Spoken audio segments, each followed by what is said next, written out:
अस्सलामु अलैकुम वरहमतुल्लाहि वबरकातुहू। नाज़रीन, मैं आप सभी का इस्तकबाल करता हूँ हमारे इस प्रोग्राम में अल कुरान एक अज़ीम मौज़ज़ा। पिछले एपिसोड में हमने बात किया कि किस तरह साइंस के एतबार से कुरान एक मौज़ज़ा है, और हमने एस्ट्रोनॉमी यानी कि कॉस्मोलॉजी पे बात किया, big bang theory, expanding universe, और फिर हम बात कर रहे थे कि किस तरह कुरान में शेप ऑफ द अर्थ का जो शेप है, जो एग्जैक्ट जो स्फेरिकल शेप है, वो कुरान में लिखा हुआ है सूरह नाज़ियात सूरह नंबर 79 आयत नंबर 30 में। कि कुरान में लिखा हुआ है कि ज़मीन को हमने ऑस्ट्रिच के अंडे के शक्ल का बनाया, दुहिया का अल्फाज यूज़ हुआ है। तो कुरान ये सारी बातें अपने अंदर 1400 साल पहले बयान कर रहा है, जो कि एक बहुत बड़ा मौज़ज़ा है इसका। उसी तरह कुरान में जब नाजिल हो रहा था तो उस वक्त आम तौर पे लोग यही मानते थे कि सूरज की रोशनी अपनी रोशनी है और चाँद की रोशनी अपनी रोशनी है, क्योंकि यही आम मान्यता थी। लेकिन आज जब साइंस अपने साइंटिफिक रिसर्च लोगों ने किया और हमने साइंस जब आगे बढ़ा तो हमने ये जाना कि सूरज की रोशनी तो अपनी रोशनी है, लेकिन चाँद की रोशनी अपनी रोशनी नहीं है, बल्कि चाँद की जो रोशनी है वो एक रिफ्लेक्टेड लाइट है। कुरान में अल्लाह ताला फरमाते हैं सूरह फुरकान में सूरह नंबर 25 आयत नंबर 61 में अल्लाह ताला कहते हैं, तबारकल्लज़ी जअल फ़िस समाई बुरूजम व जअल फ़ीहा सिराजम व क़मरम मुनीरा, कि बाबरकत है वो अल्लाह जिसने आसमान में बुर्ज यानी कि सितारे बनाए और फिर उसमें सूरज बनाया और चाँद बनाया जो कि रोशन है। अरबी में सूरज का जो अल्फाज है, सूरज का जो लफ्ज़ है वो कि शम्स है। शम्स मतलब सूरज, और कमर अल्फाज है चाँद का अरबी में। तो जहाँ भी कुरान में शम्स यानी कि सूरज आया है, वहाँ पर सिराज, वहाज या ज़िया का लफ्ज़ आया है। मतलब सिराज का मतलब हुआ एक रोशन चिराग या चमकता हुआ रोशनी, या एक शाइनिंग ग्लोरी, एक चमकता हुआ ग्लोरी। लेकिन जहाँ भी कुरान में कमर का लफ्ज़ आया है, वहाँ पर ये सब लफ्ज़ नहीं बल्कि नूर और मुनीर आया है, मतलब कि अ लाइट और अ रिफ्लेक्शन ऑफ लाइट। कहीं भी कुरान में शम्स को यानी कि सूरज को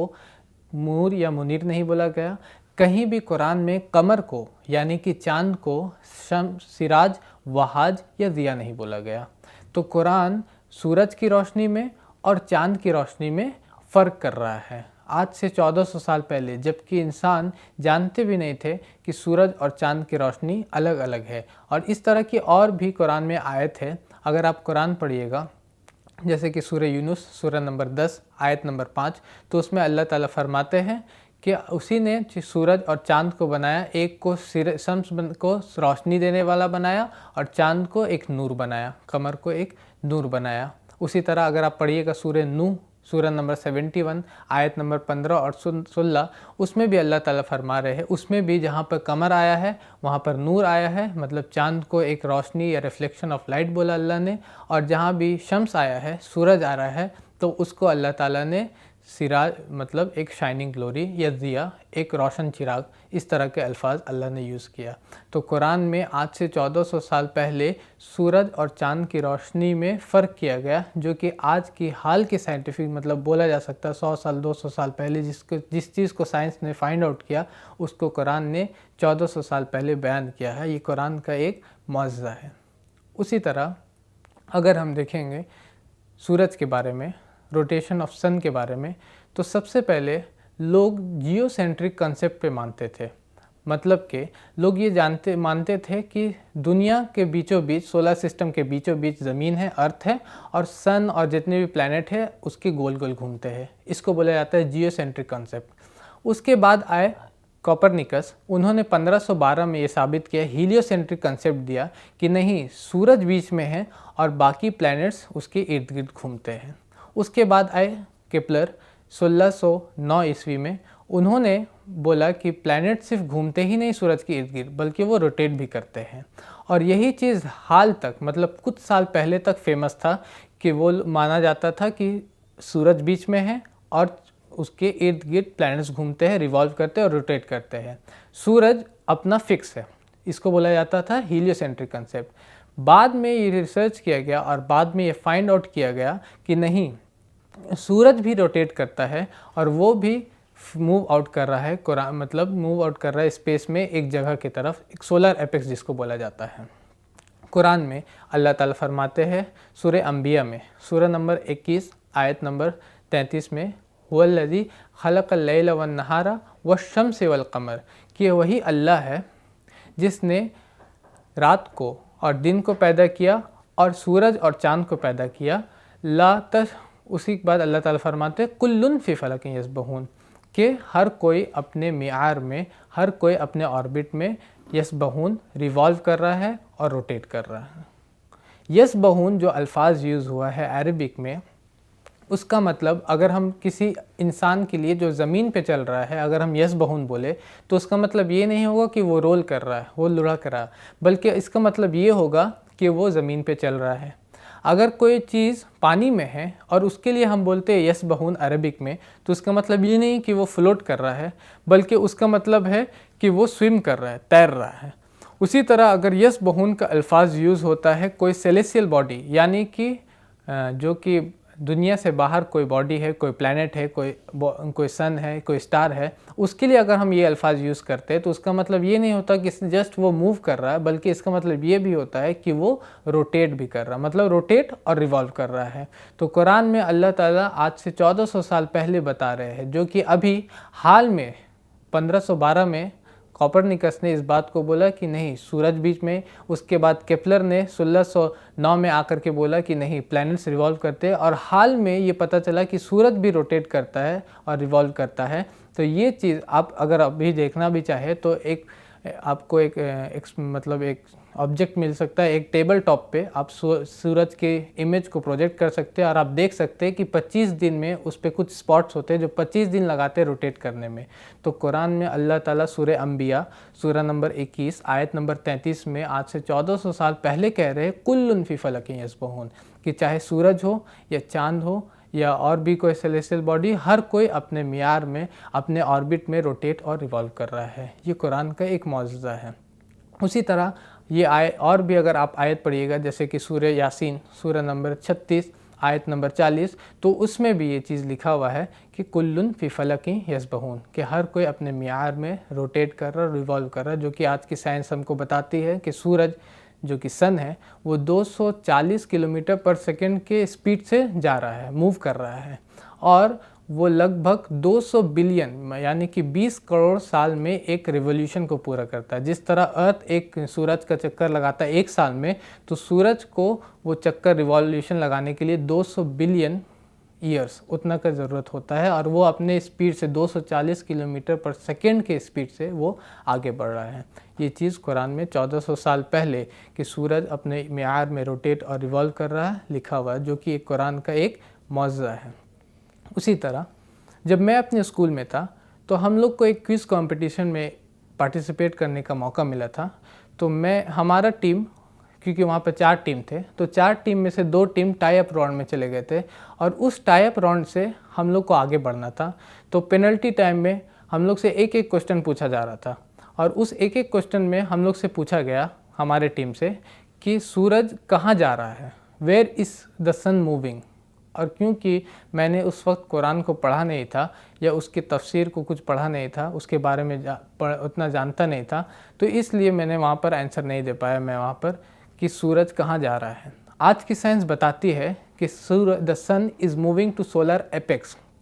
सूरज जो हमारा है वो एक सोलर एपेक्स नामक जगह की तरफ मूव कर रहा है, वहाँ पर वो जा रहा है, और वो जो मूव आउट कर रहा है उसका एक टाइम पीरियड है जहाँ पर वो जाएगा वहाँ तक, और फिर उसका एक टाइम पीरियड फिर है जिससे कि वो सूरज जो है, जिसका जो केमिकल रिएक्शन की वजह से सूरज जो चल रहा है वो ख़त्म भी हो जाएगा, सूरज अपना डाई आउट हो जाएगा, मतलब ख़त्म हो जाएगा रोशनी देने का। कुरान में अल्लाह ताला फरमाते हैं सूरह यासीन सूरह नंबर 36 इसमें अल्लाह ताला कहते हैं लशम्सु यंबगी लहा अन तुदरिकुल कमर वल लैलु साबिकुन नहार व कुल्लुन फ़ी फ़लकिन यस्बहून,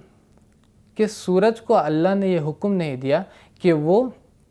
चाँद को कैचअप करे, चाँद के ऑर्बिट में आए, ना ही चाँद को ये ऑर्डर दिया कि सूरज के ऑर्बिट में आए। व कुल्लुन फ़ी फ़लकिन यस्बहून, कि हर कोई अपने मियार में घूम रहा है। और अल्लाह ताला फरमाते व शम्सु तजरी लिमुस्तक़र्रिन लहा, सूरह यासीन सूरह नंबर 36 आयत नंबर 38 में कि सूरज जो घूम रहा है वो एक वक्त मुकर्रर के लिए, ज़ालिकल तकदीरुल अज़ीज़ुल अलीम, यही है तकदीर जो कि इज़्ज़त वाला और इल्म वाले अल्लाह ने लिखा है कि सूरज जो घूम रहा है वो एक मुकर्रर वक्त के लिए। अरबी में जब मुस्तक़र का अल्फाज का इस्तेमाल होता है तो उसका मतलब दोनों होता है, place as well as time.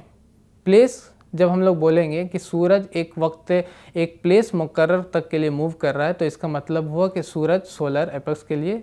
Move कर रहा है, सोलर एपेक्स तक के लिए जा रहा है। और अगर हम लोग उसको टाइम ले ले तो ये भी बोला जा सकता है कि सूरज जो रोशनी दे रहा है वो एक केमिकल रिएक्शन की वजह से सूरज रोशनी दे रहा है, तो वो रिएक्शन जब ख़त्म हो जाएगा, उसके अंदर जब हीलियम वो ख़त्म हो जाएगा वो कंपोनेंट, तो वो रोशनी देना ख़त्म कर देगा। तो वो वक्त के लिए अल्लाह ताला फरमा रहे हैं कि उस वक्त के लिए सूरज मूव आउट कर रहा है, उस वक्त के लिए रोशनी दे रहा है। तो कुरान में आज से 1400 साल पहले ये लिखा हुआ है कि सूरज एक प्लेस मुकर्रर, जिसको सोलर एपेक्स आज के टर्म में साइंस बोलता है, वहाँ तक मूव कर रहा है, जो कि कुरान का एक अजीम मौज़ा है। ये उस वक्त बयान कर रहा कुरान जबकि इंसान कुछ भी इस फील्ड के बारे में नहीं जानते थे, जबकि इंसान को ये भी नहीं पता था कि आसमान में क्या क्या चीज़ें हैं, आसमान जो यूनिवर्स है वो हम लोग का एक्सपेंड कर रहा है या क्या कर रहा है, कुछ भी वो लोग जानते नहीं थे। उस वक्त में कुरान में अल्लाह फरमा रहे कि सूरज एक वक्त मुकर्रर तक के लिए मूव कर रहा है, एक प्लेस मुकर्रर, मतलब सोलर एपेक्स जिसको आज के साइंस बता रही है, वहाँ तक के लिए मूव कर रहा है। तो ये चीज़ सोलर एपेक्स वाला ये कुरान में लिखा हुआ है सूरह यासीन सूरह नंबर 36 आयत नंबर 38, और भी बहुत मकामात पे यही आयत, जैसे कि सूरह रात पढ़िएगा सूरह नंबर 13 आयत नंबर 2, सूरह फातिर सूरह नंबर 35 आयत नंबर 13, सूरह ज़ुमर सूरह नंबर 39 आयत नंबर 5 और सूरह ज़ुमर सूरह नंबर 39 आयत नंबर 12। ये सारी मकामात पे यही सोलर एपेक्स के बारे में एक मुस्तक़र्रर, मतलब एक मुकर्रर जगह के बारे में बयान किया गया है। उसी तरह आज की साइंस हमको बताते हैं, पहले के टाइम के में ये माना जाता था कि जो अर्थ के बाहर जो स्पेस है वहाँ पर एक वैक्यूम है, वहाँ पर कुछ भी चीज़ नहीं है, मतलब ना हवा है ना कोई भी चीज़ है, एक वैक्यूम क्रिएटेड है वहाँ पर बाहर आउटर स्पेस में। आज की साइंस हमको बताती है कि नहीं, वहाँ पर वैक्यूम नहीं है बल्कि इंटरस्टेलर मैटर है, जिसको आयनाइज कुछ चीज़ें हैं, जिस आयनाइज प्रोटॉन है जिसको प्लाज्मा मैटर बोला जाता है, प्लाज्मा मैटर का नाम दिया गया है। और आज के टाइम पे जिस तरह के सॉलिड, लिक्विड और गैस 3 स्टेट ऑफ मैटर होते हैं, उसके साथ एक plasma 4th state of matter आज की साइंस बताते हैं, इसी इंटरस्टेलर मैटर को, जो कि आउटर स्पेस में है। कुरान में अल्लाह ताला फरमाते हैं सूरह फुरकान में सूरह नंबर 25 आयत नंबर 59 में, अल्लज़ी खलक़स समावाति वल अर्द वमा बैनहुमा, कि वो जिसने ज़मीन और आसमान को बनाया और जो भी उसके बीच में है। तो ये इंटरस्टेलर मैटर यानी कि प्लाज्मा मैटर के बारे में कुरान 1400 साल पहले बयान कर रहा है सूरह फुरकान सूरह नंबर 25 आयत नंबर 59 में, कि वो अल्लाह जिसने ज़मीन को भी बनाया और आसमान को भी बनाया और सारी चीज़ें जो उसके बीच में हैं। उसी तरह हाल की साइंस ने एक और चीज़ को डिस्कवर किया, एस्ट्रोनॉमी ने, ब्लैक होल्स जिसका नाम है। ब्लैक होल बोलते हैं एक ऐसे जगह को जिसमें वैक्यूम क्रिएटेड है और वो जगह इतने ज़्यादा ग्रेविटेशनल पुल वाला होता है, इतना ज़्यादा उसमें ग्रेविटेशनल पुल होता है कि इतने ज़्यादा खिंचाव होता है कि कोई भी बॉडी छोड़िए, कोई सेलेस्टियल बॉडी छोड़िए, इवन अगर इलेक्ट्रोमैग्नेटिक रेडिएशन जैसे कि लाइट, अगर रोशनी भी उसके पास से पास होता है तो वो भी उसमें अंदर चल जाता है और वो उसको भी रिफ्लेक्ट नहीं करता, मतलब रोशनी को भी वो अपने अंदर खींच लेता है, इतना ज़्यादा पावर उसमें रहता है। और वो एक परफेक्ट ब्लैक बॉडी के जैसा बिहेव करता है कि कोई भी चीज़ को रिफ्लेक्ट नहीं करता, जो भी चीज़ उसके अंदर जाता है उसको वो एब्जॉर्व कर लेता है। और ब्लैक होल के फॉर्मेशन को अगर आप जाके पढ़िएगा, इवन ऑन द विकीपीडिया, अगर आप विकीपीडिया पे भी जाके पढ़िएगा तो वो लोग कहते हैं कि black holes are form by the dying out of stars, कि जब स्टार्स डाई आउट करते हैं, जब स्टार्स अपने एंड पे जाते हैं तो वो लोग ट्रांसफॉर्म हो जाते हैं ब्लैक होल में। मतलब कि स्टार जब अपने लाइफ के एंड पीरियड पे जाते हैं, तो जब उनकी लाइफ का एंड पीरियड होता है तो वो उसमें ब्लैक होल में ट्रांसफॉर्म कर जाते हैं। ये लिखा है विकीपीडिया पे। अगर आप कुरान पढ़िएगा, सूरह वाक़िया सूरह नंबर 56 आयत नंबर 75 to 77, अल्लाह ताला फरमाते हैं, फ़ला उक़सिमु बिमवाक़िअन नुजूम, तो मैं कसम खाता हूँ सितारों के डूबने की जगह की। व इन्नहु लक़समुन लौ तालमून अज़ीम, और अगर तुमको पता हो तो ये बहुत ही बड़ी कसम है। अल्लाह ताला फरमा रहे हैं सूरह वाक़िया सूरह नंबर 56 आयत नंबर 75 में कि मैं कसम खाता हूँ उस जगह की जहाँ पे सितारे डूबते हैं, जहाँ पे स्टार्स डाई आउट होते हैं। आज की साइंस हमको बताती है कि वो ब्लैक होल है, और ब्लैक होल अल्लाह ताला फरमा रहे हैं व इन्नहु लक़समुन लौ तालमून अज़ीम, अगर तुमको इल्म हो, अगर तुमको नॉलेज है तो ये बहुत ही बड़ी चीज़ की मैंने कसम खाई है। तो अल्लाह ताला ब्लैक होल की तरफ इशारा कर रहे हैं आज से 1400 साल पहले, जब साइंस ने कोई भी ऐसे चीज़ का नाम ही नहीं सुना था, जो चीज़ को कुरान आज से 1400 साल पहले बयान कर रहा है। वो चीज़ एक अजीम मौज़ा है कुरान का। उसी तरह कुरान में आसमान के बारे में अल्लाह ताला फरमाते हैं सूरह नंबर 86 आयत नंबर 11 में वस्समा इज़ातिर रज, कि आसमान की कसम जो कि लौटाने वाला है, जो चीज़ों को लौटाता है। पहले के दौर में लोगों को ये समझ में नहीं आता था कि आसमान लौटाता क्या है। अब जब साइंस एडवांस कर चुका है, जब साइंस रिसर्च कर चुका है, तो हमको पता है कि आसमान के अलग अलग लेयर हैं। जैसे कि ट्रोपोस्फियर एक लेयर है आसमान का, मतलब आसमान में एक लेयर है पूरा ट्रोपोस्फियर एटमॉस्फेयर का, जो कि वाटर वेपर, जो पानी इवापोरेट करता है अर्थ से, उसको वो लौटाता है और वो पानी फिर बरसता है ज़मीन पे। उसी तरह एटमॉस्फेयर में एक ओजोन लेयर है। ओजोन लेयर बाहर से आने वाले अल्ट्रावायलेट रेज़ को लौटाता है, रिफ्लेक्ट करता है, जिसके वजह से दुनिया में ज़मीन पे ज़िंदगी रहती है। उसी तरह और भी लेयर्स है। आयनोस्फीयर, जैसे कि आयनोस्फीयर एक और लेयर है एटमॉस्फेयर के, वो रेडियो वेव्स को रिफ्लेक्ट करते हैं। रिफ्लेक्ट करना मतलब वो उसको लौटाते हैं, और रेडियो वेव्स के वजह से ही रेडियो या बाकी जो सिस्टम चलते हैं, बाकी जो सैटेलाइट चलते हैं, वो सब जो रिफ्लेक्ट करने का सिस्टम होता है वो रेडियो वेव्स की वजह से ही होता है। उसी तरह और भी स्फीयर से, जैसे मैग्नेटोस्फीयर एक और एटमॉस्फेयर का लेयर है, जो कि रेडियो एक्टिव मटेरियल जो बाहर के सितारों से, बाहर के सन से जो कि आ रहे हैं ज़मीन की तरफ, उसको रिफ्लेक्ट करते हैं। तो आज की साइंस हमको बता रहे हैं कि स्काई, जो हमारा आसमान है, जो एटमॉस्फेयर है, वो बहुत सारे चीज़ को रिफ्लेक्ट करता है, बहुत सारे चीज़ को लौटाता है। उसी को कुरान में अल्लाह ताला फरमा रहे हैं कि वस्समा इज़ातिर रज, आसमान की जो कि लौटाने वाली चीज़ है, आसमान की कसम जो चीज़ों को लौटाता है। और अल्लाह ताला फरमाते सूरह बकरा में भी कि अल्लज़ी जअल अर्द फ़िराशम वस्समा बिनाआ, कि वो अल्लाह जिसने ज़मीन को फ़र्श बनाया और आसमान को तुम्हारे लिए छत बनाया। अब साइंस, क्योंकि पहले के दौर पे लोग ये समझ नहीं पा रहे थे कि किस तरह आसमान एक छत है, क्योंकि आसमान तो कोई भी चीज़ को रोक नहीं रहा, आसमान से तो जो भी चीज़ आते है वो आपके पास आ जाएगी। लेकिन अभी के दौर में, अभी साइंस एंड टेक्नोलॉजी के दौर में हम लोग को ये पता है कि आसमान का बहुत सारा लेयर है, जैसे कि ozone layer, ionosphere, troposphere, magnetosphere, इस तरह के लेयर है, स्ट्रेटोस्फियर, जो कि आपकी हिफाजत करते हैं। जिस तरह के छत आपको बहुत सारी चीज़ों से बचाता है, उस तरह की ये लेयर्स, ओजोन लेयर बहुत ही इंपॉर्टेंट है। अभी के दौर पे ग्लोबल वार्मिंग क्यों हो रहा है? क्योंकि ओजोन लेयर डिप्लीट होते जा रहा है, ओजोन लेयर ख़त्म होते जा रहा है, और अगर ओजोन लेयर नहीं रहेगा तो अल्ट्रावायलेट रेज बाहर से आकर के ज़मीन में ज़िंदगी को तहस और नहस कर सकती है। तो वो चीज़ को अल्लाह ताला फरमा रहे हैं कि वो अल्लाह जिसने आसमान को तुम्हारे लिए छत बनाया आज से 1400 साल पहले, जो कि कुरान का एक बहुत ही बड़ा मौजज़ा है। उसी तरह फिज़िक्स के फील्ड में भी अगर आप कुरान को पढ़िएगा तो पहले के लोग, जैसे कि डेमोक्रेटिस, वो एक शख्स थे, उन्होंने थ्योरी ऑफ एटॉमिज़म दिया था। थ्योरी ऑफ एटॉमिज़म के हिसाब से जो भी मैटर है उसका सबसे छोटा पार्टिकल होता है एटम।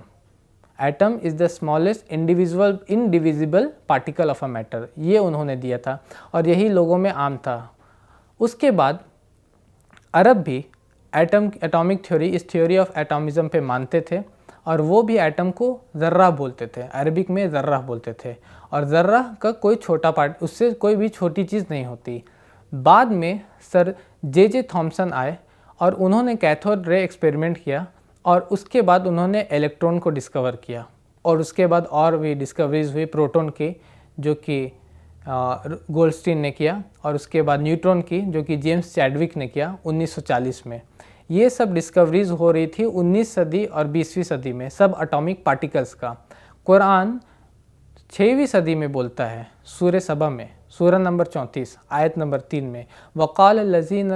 कफ़रू ला तातीन अस्साअ, कि जो लोग इनकार करते हैं, जो लोग इस कुरान को नहीं मानते, वो लोग कहते हैं कि हम पर क़यामत नहीं आएगी, हम पे कोई भी आखिरत नहीं आएगी। अल्लाह ताला फरमाते हैं कुल बला व रब्बी लतातियन्नकुम आलिमुल गैब, कि कह दीजिए कि बेशक मेरे रब की कसम वो तुम्हारे ऊपर आके रहेगी, जो कि आलिमुल गैब है, जो कि गैब का इल्म रखने वाला है। उससे कोई भी चीज़ ला यअज़बु अन्हु मिस्क़ालतुन, उससे कोई भी चीज़ छिपी नहीं है, जो भी चीज़ एटम के बराबर भी हो, मिस्क़ाल ज़र्रतिन फ़िस समावाती वला फ़िल अर्दी, जो कि आसमान में है या जो कि ज़मीन में है या जो कि उससे छोटी है, वला असगरु मिन ज़ालिका वला अकबरू, या जो कि एटम से छोटी कोई चीज़ है या जो कि एटम से बड़ी कोई चीज़ है, हर एक चीज़ उसमें बयान किया अल्लाह ताला उसको जानता है। तो कुरान में अल्लाह ताला बता रहे हैं आज से 1400 साल पहले सूरह सबा सूरह नंबर 34 आयत नंबर 3 में कि कोई भी चीज़, चाहे वो एटम के इतने बड़े आसमान में हो या ज़मीन में हो या एटम से छोटी भी कोई चीज़ हो, उस वक्त लोग ये मानते थे कि एटम से छोटी कोई चीज़ होती ही नहीं है। बाद में ये साइंटिफिक रिसर्च हुआ, जे थॉमसन का, गोल्डस्टीन का, जेम्स चैडविक का, जिन्होंने ये बात को बताया और प्रूव किया कि atom can be divided into electron, proton and neutron. Electron, proton और न्यूट्रॉन में एटम को भी डिवाइड किया जा सकता है, लेकिन अल्लाह ताला उस वक्त फरमा रहे हैं कि अल्लाह से कोई भी चीज़ छुपी नहीं है, ना ही एटम की बड़ी कोई चीज़, ना ही एटम की छोटी कोई चीज़, जो कि सब एटॉमिक पार्टिकल को अल्लाह ताला रिफ़र कर रहे हैं। उसी तरह ये चीज़ और भी एक जगह लिखा हुआ सूरह यूनुस सूरह नंबर 10 आयत नंबर 3 में भी अल्लाह ताला फरमाते हैं ला यअज़बु अन्हु मिस्क़ालतुन ज़र्रतिन फ़िस समावाति वला फ़िल अर्दी वला असग़रु मिन ज़ालिका वला अकबरु इल्ला फ़ी किताबिम मुनीर, कि उससे कोई भी चीज़ ज़र्रा के बराबर छिपी नहीं है, चाहे वो आसमान में हो, चाहे वो ज़मीन पे हो, चाहे उससे बड़ी कोई चीज़ हो या कोई भी छोटी चीज़ हो, लेकिन वो लिखी हुई है, अल्लाह के इल्म में है। उसी तरह बायोलॉजी में भी हम लोग को अब साइंस ने डिस्कवर किया इस चीज़ को कि ब्रेन का बहुत सारा हिस्सा होता है, बहुत सारा पार्ट होता है और ब्रेन के अलग अलग हिस्से के अलग अलग फंक्शन होते हैं। जैसे कि फ्रंटल लोब, प्रीफ्रंटल लोब, उसका अलग अलग पार्ट का अलग अलग हिस्सा होता है। अब मेडुला ऑब्लंगेटा, उसका अलग फंक्शन होता है। आगे पे जो आगे आपके ब्रेन का पार्ट होता है उसका अलग फंक्शन होता है। कुरान में अल्लाह ताला फरमाते हैं कल्ला लइल्लम यंतही लनस्फम बिन नासिया नासियतिन काज़िबतिन खातिया। 1400 साल पहले अल्लाह ताला कुरान में फरमा रहे हैं कि नहीं, अगर वो रुकेगा नहीं तो हम उसको उसके पेशानी से पकड़ के घसीटेंगे, ऐसी पेशानी जो कि झूठ बोलती है और खताकार है। तो लोग सोचते थे कि पेशानी, झूठ तो मुंह बोलता है और खताकार मतलब गलत बोलने वाला तो इंसान होता है, तो अल्लाह ताला ऐसा क्यों फरमा रहे हैं कि एक ऐसी पेशानी जो कि झूठ बोलती हो और जो खताकार हो।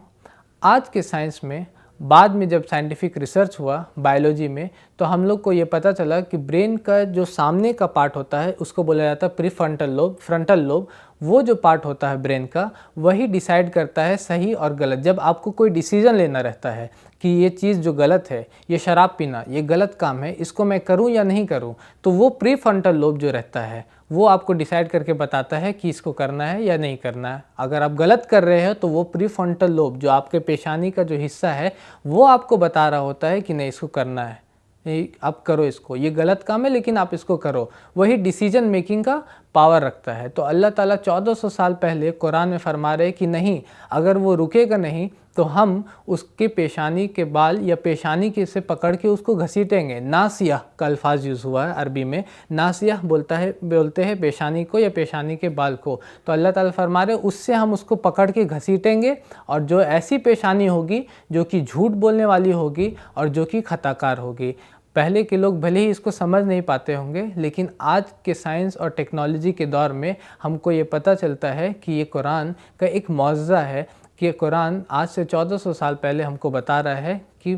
ब्रेन के सामने जो पार्ट रहता है उसका जो फंक्शन होता है वो डिसीजन मेकिंग और सही और गलत के बीच में डिफ्रेंशिएट करके डिसीजन लेने का होता है। उसी तरह एक और फिंगर प्रिंटिंग का मेथड जो बहुत ही आम है आज के दौर में, क्योंकि हम लोग आधार कार्ड को यूज़ करते हैं, लेकिन पहले इसको यूज़ करते थे सीआईडी, और आके बहुत सारे अगर आपने देखा होगा एपिसोड्स तो सीआईडी में भी फिंगरप्रिंट का इस्तेमाल होता है। भले ही दो इंसान जो है वो ट्विन ही क्यों ना हो, आइडेंटिकल ट्विन ही क्यों ना हो, एक ही जैसे जुड़वे क्यों ना हो, लेकिन उनके फिंगरप्रिंट्स अलग होते हैं। उनका जो फिंगर टिप्स होता है, फिंगरप्रिंटिंग जो होता है उनका, दोनों का अलग होगा। कुरान में जब अल्लाह के नबी मोहम्मद सल्लल्लाहु अलैहि वसल्लम अरब में आए तो उनके पास जो लोग